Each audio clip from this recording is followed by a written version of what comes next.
नमस्कार, आपके साथ मैं हूं सुखवीर। आप देख रहे हैं आपका अपना चैनल भिवानी हालचाल।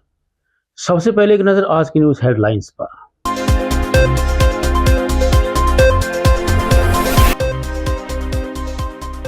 कांग्रेस का चुनावी घोषणा पत्र देश के आम नागरिकों के हितों पर है कुठाराघात, कहा वित्त मंत्री जेपी दलाल ने।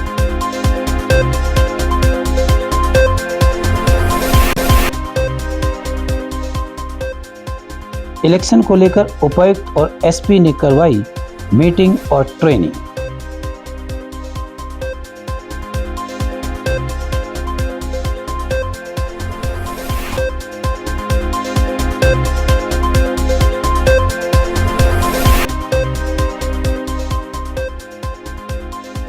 तीन साल से निर्माणाधीन जीतूवाला जोहड़ रेलवे और ब्रिज का निर्माण कार्य एक बार फिर से रुका।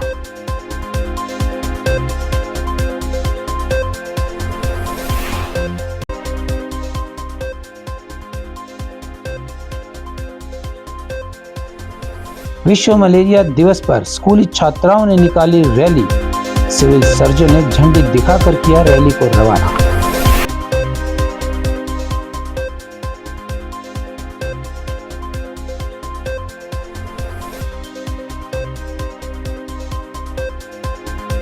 रोहतक गेट से सामान्य बस स्टैंड तक फैली झुग्गी झोपड़ी पर चला पीला पंजा।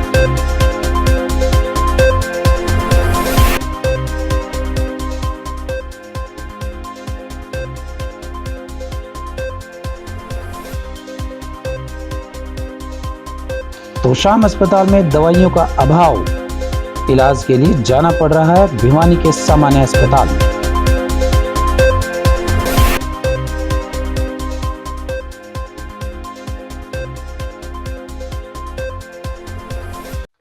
खबरें विस्तार से। कांग्रेस पार्टी का चुनावी घोषणा पत्र देश के हित में नहीं है। पत्रकारों को संबोधित करते हुए वित्त मंत्री जेपी दलाल ने कहा कि भाजपा सरकार ने देश के विकास के लिए सभी राज्यों में अनेक कल्याणकारी योजनाओं को लागू किया है। उन्होंने कहा कि कांग्रेस केवल तुष्टीकरण की राजनीति अपनाती है, इसलिए मतदाताओं को अपने हितों की पहचान करना अत्यंत आवश्यक है। वित्त मंत्री जेपी दलाल ने कहा कि कांग्रेस हमेशा तुष्टीकरण की राजनीति करती है, जबकि भाजपा विकास की राजनीति करती है। प्रधानमंत्री नरेंद्र मोदी के नेतृत्व में भाजपा शासनकाल में देश की अर्थव्यवस्था मजबूत हुई है। जीडीपी के साथ साथ अंतर्राष्ट्रीय स्तर पर देश का मान सम्मान भी बढ़ा है। वित्त मंत्री ने कहा कि कांग्रेस आम आदमी की संपत्ति का सर्वे करवाने की बात कर रही है। इसका मतलब यह है कि आपकी संपत्ति पर किसी और को भी हक दिया जाएगा, ताकि एक वर्ग विशेष को लाभ पहुंचाया जा सके। उन्होंने कहा कि कांग्रेस देश के टुकड़े करना चाहती है, इसीलिए समय रहते हमें जागरूक होना होगा। वित्त मंत्री जयप्रकाश दलाल ने कहा कि देश का दुर्भाग्य है कि पाकिस्तान को सर्जिकल स्ट्राइक के माध्यम से मुंह तोड़ जवाब देने वाली गतिविधियों का भी कांग्रेस हमारे जाबाज सैनिकों से सबूत मांग रही है। इस अवसर पर भिवानी महेंद्रगढ़ लोकसभा संयोजक शंकर धोपड़ और जिला अध्यक्ष मुकेश गौड़ उपस्थित रहे। 13-14 से पहले 5 शहर में थी, जो आज 20 शहर में है। मेडिकल कॉलेज 380 थे, जो आज 700 से भी ज़्यादा है। MBBS की सीट इस देश में 50,000 थी, जो 1 लाख से बढ़ गई है। MD की सीट 31,000 थी, जो अब 66,000 से बढ़ गई है। IIM 16 थे, जो अब 23 हो गए हैं।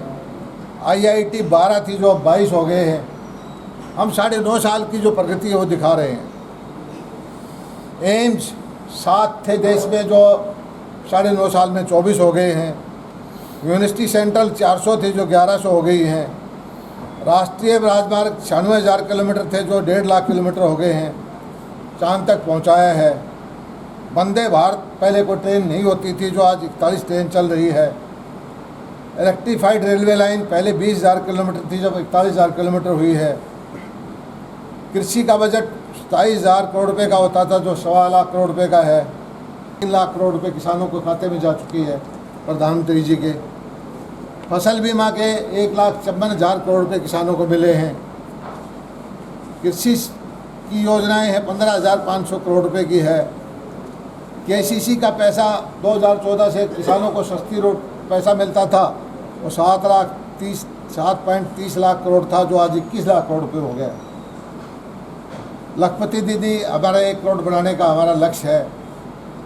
जीडीपी सारी दुनिया में हमारी सबसे तेज़ गति से बढ़ रही है।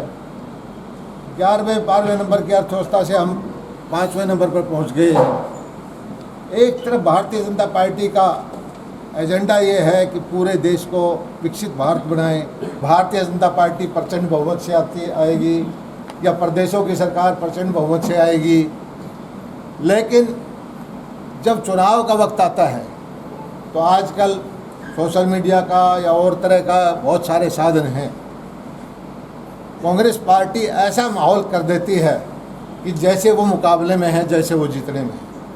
और इसका उदाहरण आपको आज से 3-4 महीने पहले जो चुनाव हुए थे छत्तीसगढ़ में, राजस्थान में, मध्य प्रदेश में, ऐसा माहौल पैदा कर दिया था कि सचमुच लगे कि लोगों को मुकाबले में है।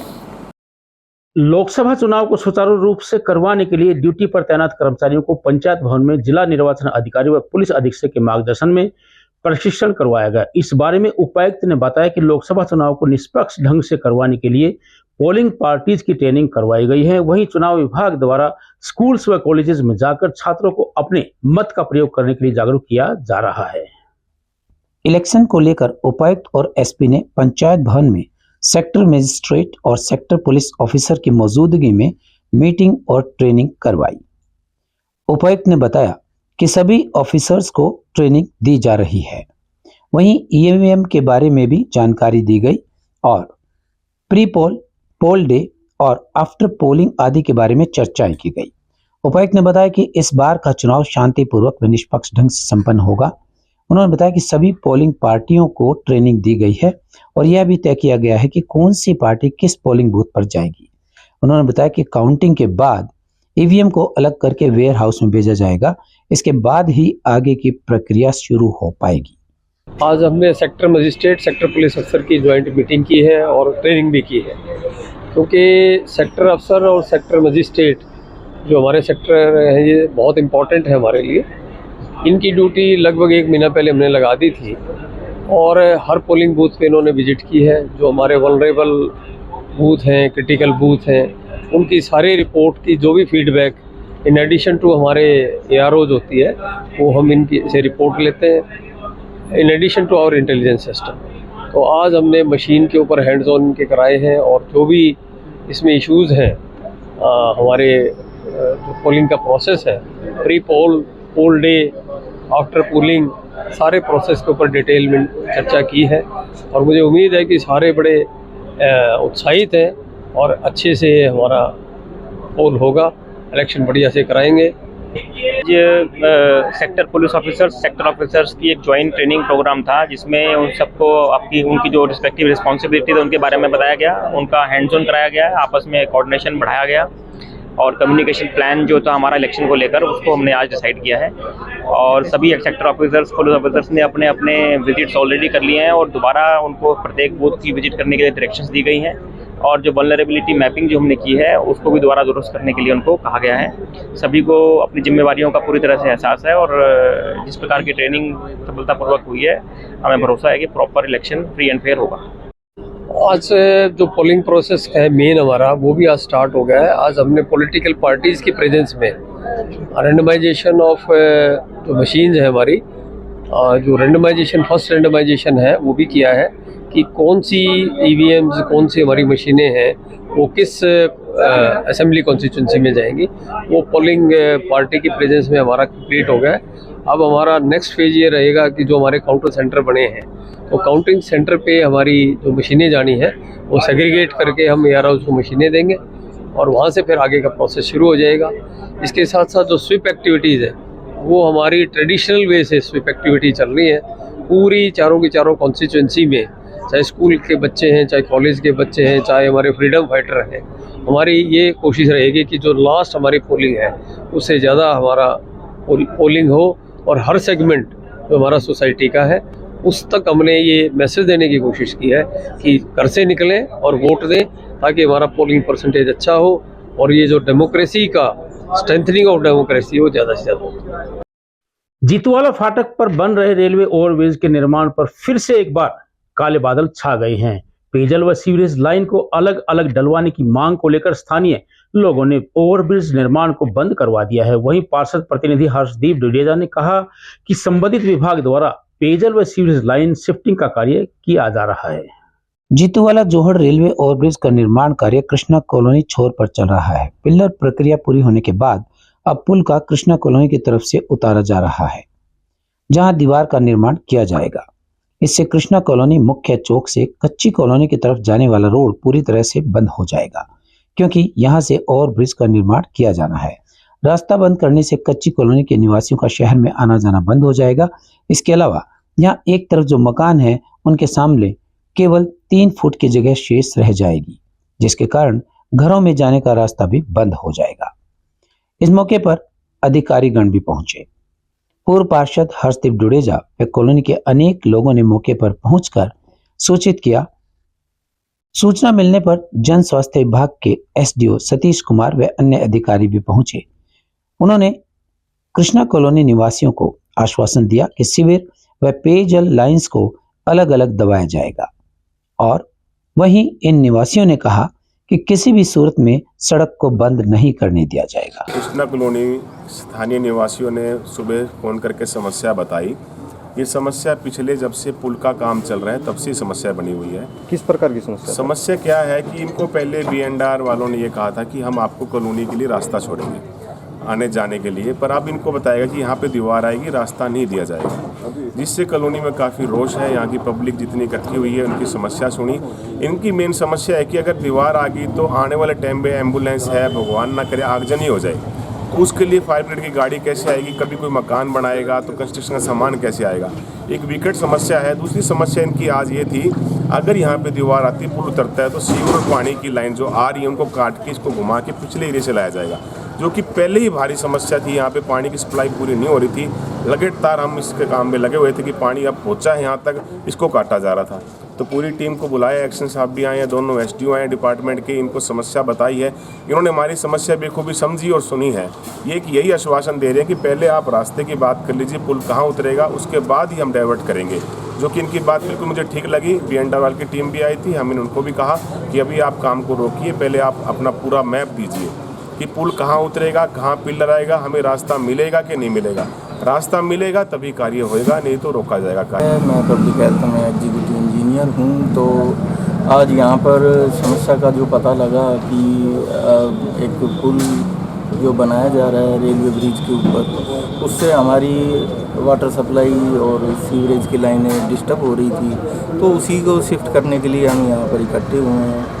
और मेरे साथ एसडीओ साहिबान भी हैं, और उसी का हम सॉल्यूशन इसको निकालने हम आए हुए हैं कि लाइन को कैसे शिफ्ट करें। पर यहाँ कर पता लगा तो ये रास्ता नहीं है, ये है वो है, तो ठीक है, जो भी यहाँ पर डिसाइड होगा उसी हिसाब से हम लाइन को शिफ्ट कर देंगे। पब्लिक हेल्थ से सूरज प्रकाश जैन।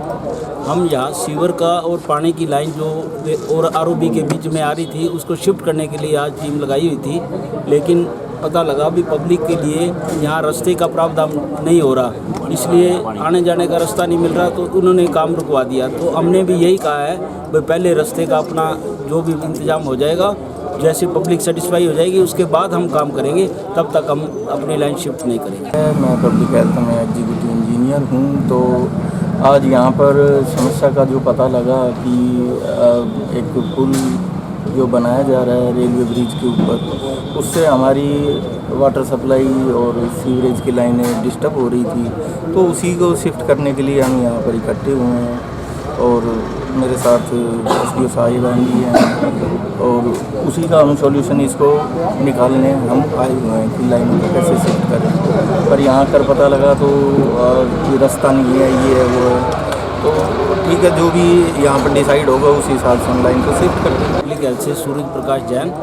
हम यहाँ सीवर का और पानी की लाइन जो और आरओबी के बीच में आ रही थी उसको शिफ्ट करने के लिए आज टीम लगाई हुई थी, लेकिन पता लगा भी पब्लिक के लिए यहाँ रास्ते का प्रावधान नहीं हो रहा, इसलिए आने जाने का रास्ता नहीं मिल रहा, तो उन्होंने काम रुकवा दिया। तो हमने भी यही कहा है भाई पहले रास्ते का अपना जो भी इंतजाम हो जाएगा, जैसे पब्लिक सेटिस्फाई हो जाएगी उसके बाद हम काम करेंगे, तब तक हम अपनी लाइन शिफ्ट नहीं करेंगे। स्वास्थ्य विभाग और हमारा अपना फाउंडेशन के संयुक्त तत्वावधान में विश्व मलेरिया दिवस पर PM Shri government girls senior secondary school के बच्चों के द्वारा स्कूल से सराय चोपटा तक जागरूकता रैली निकाली गई। रैली को सीएमओ डॉक्टर रघुवीर सांडिल्य ने हरी झंडी दिखाकर रवाना किया।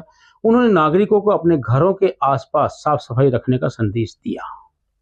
विश्व मलेरिया दिवस के मौके पर स्वास्थ्य विभाग भिवानी द्वारा मलेरिया दिवस मनाया गया और राजकीय कन्या वरिष्ठ माध्यमिक विद्यालय भिवानी की छात्राओं के साथ अन्य विद्यालयों की छात्राओं ने मलेरिया से बचाव के संदेश के साथ शहर में जागरूकता रैली निकाली। सिविल सर्जन डॉक्टर रघुवीर सांडिल्य ने रैली को झंडी दिखाकर रवाना किया। वहीं इस अवसर पर डॉक्टर रघुवीर सांडिल्य और प्राचार्य श्रीमती पुष्पलता ने बताया कि विद्यालय से मलेरिया व चिकनगुनिया के बचाव के लिए छात्राओं को रवाना किया गया है और रैली के माध्यम से संदेश दिया गया है। इससे पहले छात्राओं को चिकनगुनिया और मलेरिया से बचने के अलग अलग उपाय भी बताए गए।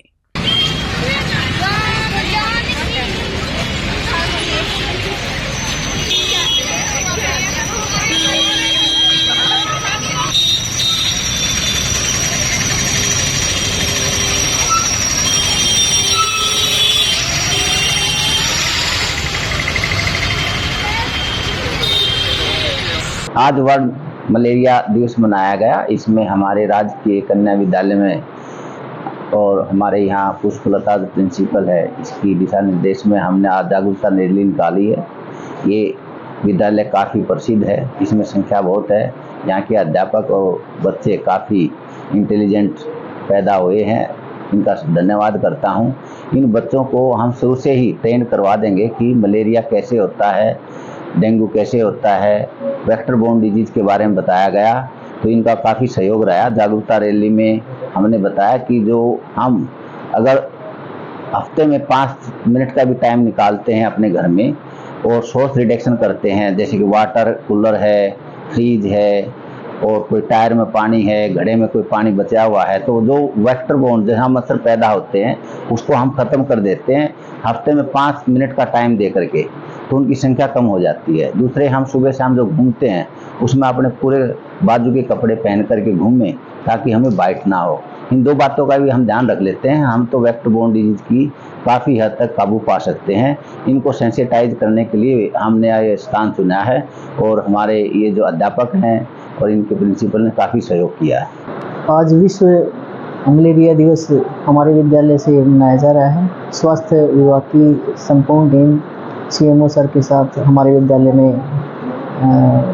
आए और सभी बच्चों को मलेरिया, डेंगू, चिकनगुनिया और इन बीमारियों, बुखार ज्वर के बारे में विस्तार से बताया, बचाव के बारे में जागरूकता के लिए अवेयर किया और सभी बच्चे, कम से कम 100 बच्चे और विभिन्न विद्यालयों के बच्चे भी हमारे विद्यालय में एकत्रित हुए और सीएमओ सर ने हरी झंडी दिखा करके जो है संपूर्ण जो है भिवानी में जागरूकता अभियान के लिए रैली को रवाना किया और इसके लिए हम बहुत आभारी हैं। हम बहुत बहुत धन्यवाद करते हैं। बिना दवा के मरीजों का इलाज संभव नहीं है। नागरिक अस्पताल तोशाम में दवाओं के अभाव में मरीजों को अनेक परेशानियों का सामना करना पड़ रहा है। परेशानी के चलते मरीजों को बाजार से दवाइयां खरीदनी पड़ रही है। वहीं वरिष्ठ चिकित्सा अधिकारी डॉक्टर हितेश कुमार ने बताया कि उनके पास कुछ दवाइयों का अभाव है, जिनकी डिमांड उच्च अधिकारियों के पास भेजी जा चुकी है। तोशाम के नागरिक अस्पताल में अनेक तरह की दवाइयां व इंजेक्शन उपलब्ध नहीं है, यह कहना है एक मरीज राकेश जिंदल का। उन्होंने बताया कि मरीजों को दवाइयों के अभाव में अनेक तरह की कठिनाइयों का सामना करना पड़ रहा है। उन्हें अपने इलाज करवाने के लिए भिवानी जाना पड़ रहा है, जिससे उनके समय और धन दोनों की बर्बादी हो रही है। मरीजों को इंजेक्शन और दवाइयों के अभाव में अपना इलाज करवाने के लिए करीबन 25 किलोमीटर दूर स्थित जिला स्तरीय अस्पताल भिवानी में जाना पड़ रहा है। इस संबंध में तोशाम के नागरिक अस्पताल के वरिष्ठ चिकित्सा अधिकारी हितेश कुमार से बातचीत की गई, तो उन्होंने बताया कि कुछ दवाइयों के लिए समय समय पर उच्च अधिकारियों के पास डिमांड भेजी जाती है, तो वह दवाइयां हमारे पास आती हैं, जबकि कुछ दवाइयां ऐसी हैं जो हम अपने स्तर पर खरीद कर मरीजों को उपलब्ध करवा सकते हैं। वहीं कुत्ते के काटने पर रेबीज की जो दवाई है वह उच्च अधिकारियों द्वारा डिमांड के रूप में भेजी जाती है। फिलहाल यह दवाई हमारे पास नहीं है और उसे डिमांड के लिए भेजा गया है।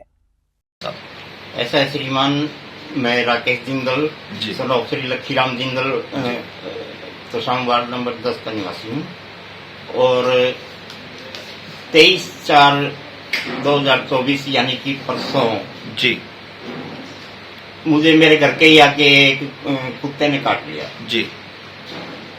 आफ्टर देन मैं तुरंत with in 3 minutes near about 12:35 दोपहर को मैं सिविल हॉस्पिटल में गया जी। वहाँ जो रजिस्ट्रेशन विंडो पे 2 अटेंडेंट बैठे थे जी। उन्होंने मुझसे कहा कि यहाँ क्या करना है, मुझे पर्ची काटो भाई। तो उन्होंने कहा कि किस चीज की पर्ची कटवानी है आपने? मैं बोला कि भाई मुझे कुत्ते ने काट लिया जी। तो बोला कि हमारे स्टॉक में इंजेक्शन नहीं है जी। अच्छा जी। मैं बोला कि तो एक बार डॉक्टर साहब को दिखा तो लूं जी। वो बोला कि डॉक्टर नहीं है यहाँ। 1 मिनट के लिए कुछ सोचने लगा जी। तो वो बोला हाँ बोल पर्ची काटूंगे जी। मैं बोला भाई तुम्हारे पास जब कोई देखने के लिए डॉक्टर ही नहीं है तो मैं पर्ची का क्या करूंगा जी। उसके बाद वो बोले कि आप तू नू कर 16 नंबर कमरा में चला था पिछली बिल्डिंग में जी। तो मैं पीछे वाली बिल्डिंग में 16 नंबर रूम में जो कि ड्रेसिंग रूम था वहाँ बेड भी लगे हुए थे 2-3 जी। वहाँ गया, वहाँ एक लेडी डॉक्टर मैडम बैठी हुई थी जी। तो उनको मैंने बताया तो वो बोली कि भैया हमारे पास ये इंजेक्शन तो अवेलेबल है नहीं। मैं बोला क्यों नहीं है जी? बोले हमने कई बार डिमांड भेज ली, पता नहीं ऊपर से शॉर्टेज है या क्या है, हमारे पास आ नहीं रहे। हमारे पास टेटनस का इंजेक्शन है, ये आप कहते हो तो लगा दूं, इसके ऊपर कुछ बांधना मत और ना ही कोई मल्लम लगाना, इसको खुला रखना है आपने और या तो बाजार से खरीद लो या फिर भिवानी चले जाओ, वहां लग जाएगा। लेकिन इस बारे में समय समय पे डिस्ट्रिक्ट लेवल पर डिमांडें भेजी जाती हैं। कुछ दवाई हमारे इंडिया में आती है जो कि हमारे एसेंशियल ड्रग लिस्ट होती है, वो उनकी डिमांड डिस्ट्रिक्ट लेवल पे की जाती है। तो जैसे ही वहाँ पे आती हैं वो यहाँ पे उपलब्ध करवा दी जाती हैं। और इसके अलावा कुछ दवाइयाँ ऐसी होती हैं जो ईडीएल में नहीं आती हैं, उनके लिए हम अपने लेवल पे परचेज कर सकते हैं। तो जो बताया गया कि एक रेबीज की वैक्सीन के बारे में बताया गया है, तो वो ईडीएल के अंदर आती है हमारे से, और ईडीएल की दवाइयाँ सिर्फ वहीं से ही परचेज की जाती हैं। तो ईडीएल में आती है तो वहाँ से ही डिमांड ली जाती है और वो आगे HMSCL से परचेज की जाती है। जैसे कोई भी दवाई अगर कम हो जाती है तो हमारे पास डिमांड दे दी जाती है, डिमांड से वहाँ पर परचेज की जाती है, जैसे हमारे पास आती है वो उपलब्ध करवा दी जाती है। रोहतक रोड पर अतिक्रमण हटाने के लिए NHAI के द्वारा अभियान चलाया गया। जिला प्रशासन के सहयोग से NHAI अधिकारियों के मार्गदर्शन में झुग्गी झोपड़ियों को हटाकर सड़क को साफ करवाया गया ताकि तंग सड़क के कारण होने वाले हादसों को रोका जा सके। वहीं विभाग जेई ने भविष्य में इस तरह के अभियान चलाने की बात कही। रोहतक गेट पर सड़कों के समीप बनी झुग्गी झोपड़ियों पर जिला प्रशासन ने पीला पंजा चला दिया। इन सभी झुग्गी झोपड़ियों को यहां से हटाया जा रहा है। NHAI के जेई ने बताया कि यह जमीन NHAI की है और सभी व्यक्ति यहां गैर कानूनी तरीके से बसे हुए थे। इन्हें चेतावनी व नोटिस दिया गया है, उसके बावजूद भी यहां से उन्होंने अपना सामान नहीं हटाया। NHAI अपनी जगह पर अपना कब्जे की कार्यवाही अमल में ला रही है।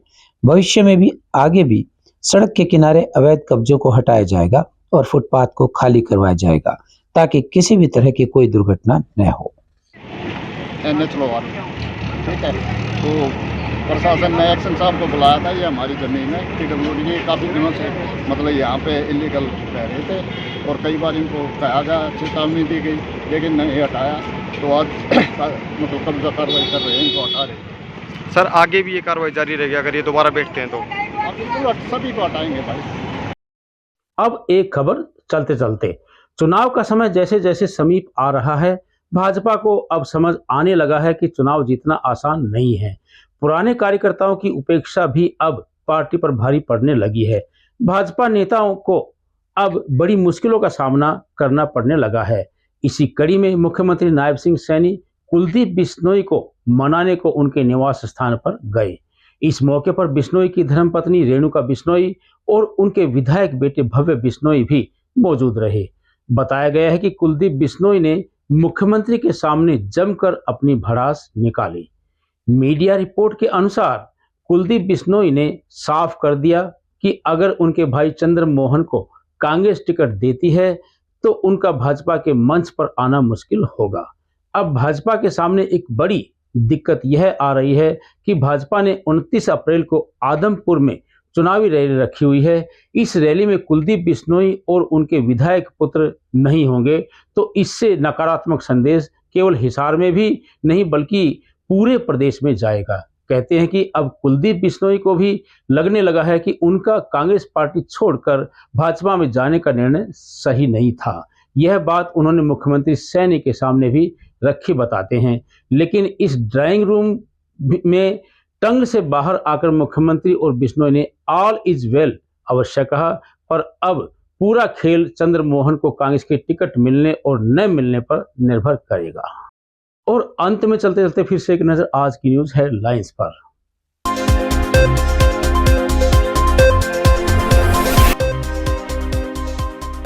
कांग्रेस का चुनावी घोषणा पत्र देश के आम नागरिकों के हितों पर है कुठाराघात, कहा वित्त मंत्री जेपी दलाल ने।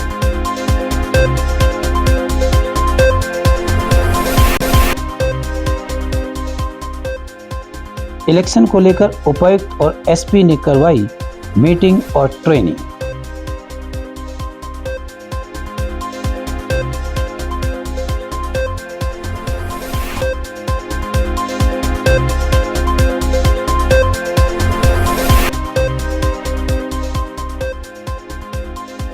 तीन साल से निर्माणाधीन जीतूवाला जोहड़ रेलवे और ब्रिज का निर्माण कार्य एक बार फिर से रुका।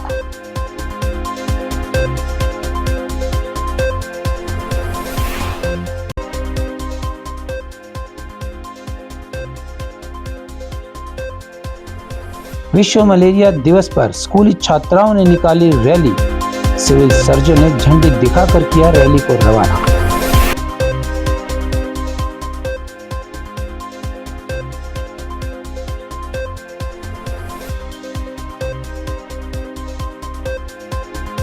रोहतक गेट से सामान्य बस स्टैंड तक फैली झुग्गी झोपड़ियों पर चला पीला पंजा।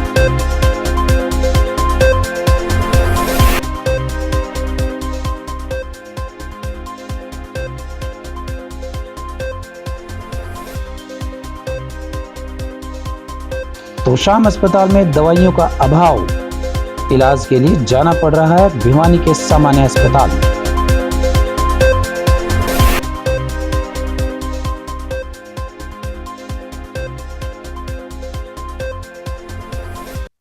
अब मुझे दीजिए इजाजत, देखते रहिए आपका अपना चैनल भिवानी हलचल।